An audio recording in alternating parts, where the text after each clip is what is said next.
No matter how much I screamed, he still couldn't hear. Buried under his own home, Bill Montevere says his husband James could not hear his screams after Sunday's landslide reduced their home from 3 stories to 2. All I could tell is I was now underground and he was above me. I couldn't move. Everything around me was flattened except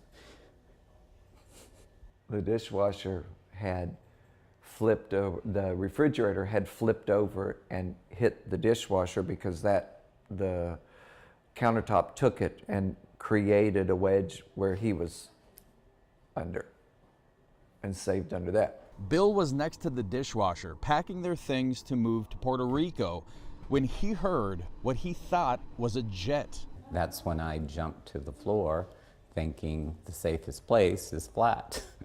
And then I noticed that I was banging around the floor like this, and I told James I felt like I was being electrocuted because my body was violently thrashing around and brain just didn't connect. He couldn't move.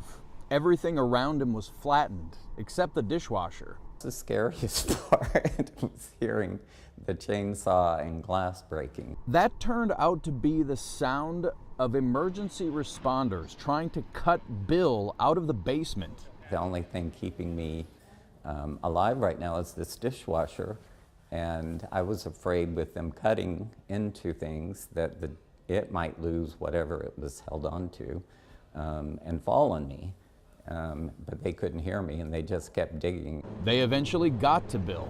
Big burly Alaska fire person is there, and he says, grab me like a big, strong bear hug, the biggest, strongest you can. I did. I didn't want to let go. James remembered how earlier he was on the couch watching TV when he says he heard roaring. It hit us and threw me out of the couch because the house actually collapsed in onto itself sideways. So it threw me into the ceiling where I dislocated my shoulder and then back down on the floor. And luckily the couch had flipped over like this, so when the floor up above dropped on it, it dropped like this, and I had a space right here of about 18 inches, that clearance. So that sofa saved me. Grateful to be alive, Bill and James say they lost everything on Sunday. That includes all personal possession. They were in the final process of selling their Ketchikan home, set to close on Friday.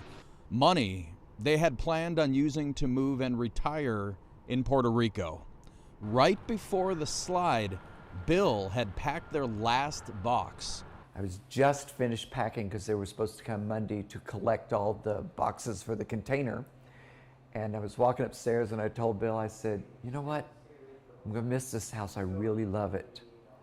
And 20 minutes later, it was gone. Despite the loss, these husbands now fill the hotel lobby they're staying at with laughter and gratitude. We've been through a lot of trials and tribulations, and we've been blessed so many times over. We've been fortunate, we've been lucky. Good things have happened to us almost our entire life, along with the bad. And we just choose not to focus on the bad because it'll destroy you if you let it. We have to focus on the good. That focus is now what they carry with them after surviving a landslide in Ketchikan. Joe Cadat, Alaska's news source.